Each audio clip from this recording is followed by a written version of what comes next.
Well, Sean and I just spoke about the left pushing for the 14th Amendment and what that could look like for years to come. Our next guest says this could harm the country and further divide us as a nation. Let's bring in Florida Congressman Matt Gaetz. Congressman, welcome back to the show. Good to have you. Thanks for having me. All right. Well, the Democrats are citing this rarely used part of the 14th Amendment against the president and people like you. Do you feel like this is an attack on free speech? I'm deeply troubled by what we see from Democrats. Just last week, they were telling us that they were going to be the party of unity and healing and democracy, and now they're trying to expel members of Congress that have been duly elected. They're trying to impeach and remove a president of the United States, and they're not doing much to help lower the temperature in our country at all. It seems to me that impeachment is constantly a tool of not only division, but distraction for the Democrats. We remember during the Russia hoax, there were all these connections between the DNC and Hillary Clinton and Russians who were lying about the president, and so they manufactured the Russia hoax to cover their own tracks. And then quite obviously the Ukraine scandal was a consequence of their own concerns about Hunter Biden. And now that we've raised legitimate questions about this election and how it was run and the departures from the law and the Constitution, they're trying to yet again ignite the passions and the destruction that impeachment brings to our country. And sadly, they are normalizing this process that is bad for our politics. You know, Congressman, if you think about the past 48, 72 hours, they kicked the president off Twitter. Then they basically delist everybody who is on the right that moved from Twitter to Parler. Amazon stops hosting it. They launched these specious attacks on the 14th Amendment, saying that members of Congress who spoke in favor of the president. It's literally like all of the forces of big tech and the left and are coming together in media all at once to try to shut down and silence the right. It's no longer enough for the political left to compete against us in elections or in debates. Now they want to delist, deplatform, destroy, delegitimize anyone who advances the America First movement. And I noticed that corporate PACs are now saying that they will not support anyone who voiced objections to this last election. And I got to say, I might be the only Republican who won't miss them, because I'm the only Republican in Congress who deplatformed the corporate PACs before they could deplatform me. I don't take any PAC money, and I would invite my Republican colleagues to join me in that, because it makes us more resilient to this type of cancel culture that is quite magnified when you see it coordinated with big corporations, big media, and big tech.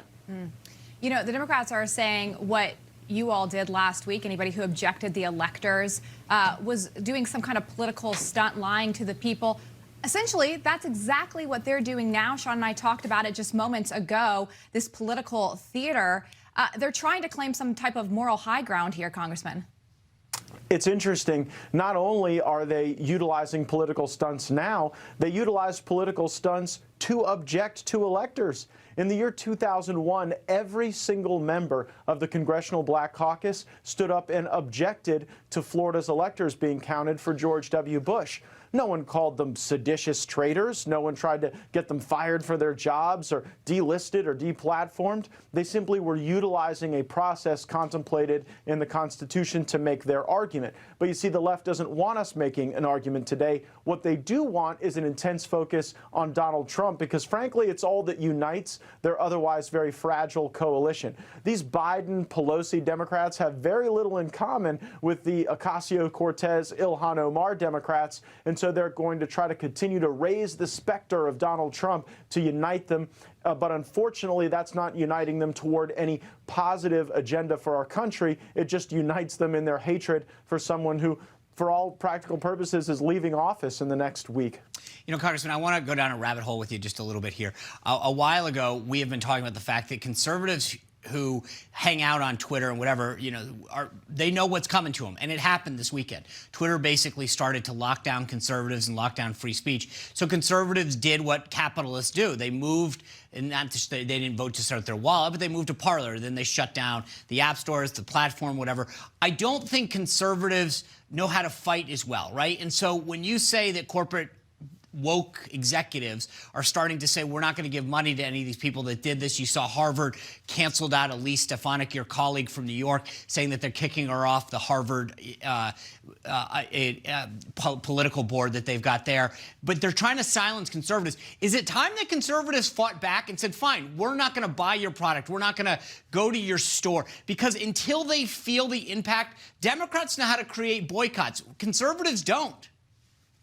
It is true, Sean, that as conservatives, we've got to become more resilient to the cancel culture because it is here. And frankly, I think this is only the front end of the wave. Yeah. The next phase will be the demonetization of conservatives, where they try to make it very difficult for us to use, transfer, or spend money or to pool our money to advance our conservative beliefs. That's what's coming next, and that'll be even more terrifying than getting kicked off of Twitter. I mean, look at where the Democrats are in the House of Representatives. The incoming chairman of the Homeland Security Committee put out a statement that Josh Hawley and Ted Cruz should be put on a no-fly list, not be able to use commercial airliners when they're engaged in travel. That is the extent to which these folks are out to get us in a very malicious way. And I think that if we don't do what you just recommended and really look inside for our internal and external resilience, we could be victims to a movement that is deeply troubling and fundamentally anti-American. Unfortunately, I think you're very right, and it's already happening. Yeah, we're seeing so many people be harassed, and it's being cheerleaded on by members of Congress, unfortunately. You know, we saw what happened to Lindsey Graham the other day at the airport. I watched recently an HBO documentary that you were in called The Swamp, and you talk about not going out to eat in D.C. because you got harassed. That was a year ago that I believe that was taped. You know, based on the developments that we've seen in the last week, how much more concerned are you now for your own safety? I think that we are at a zenith of political violence in my lifetime, and that's not good no matter where it comes from, the right or the left.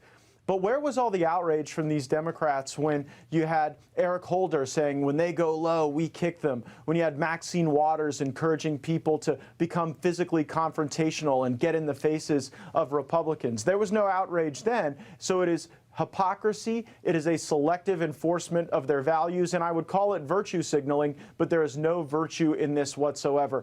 I don't want anyone to hurt my political opponents, and so if there's anyone out there who believes that bringing harm to Democrats in Congress or left-leaning pundits is an advancement of our cause, it certainly isn't. We should universally condemn political violence in this great country. That's what you said is exactly the difference between us and them. I don't want people to get hurt. I want to have better ideas. I want to beat them with our policy ideas. I want to beat them at the ballot box. I don't want to hurt them.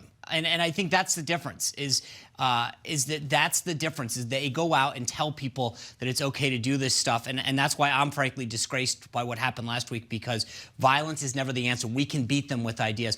Congressman Matt Gaetz, as always, thank you for joining us. Thank you, guys. This is Congressman Matt Gaetz. If you liked that video, make sure you like and subscribe to our YouTube channel, follow us on social media, and join us on our daily podcast, Hot Takes with Matt Gaetz, on your favorite podcast listening platform.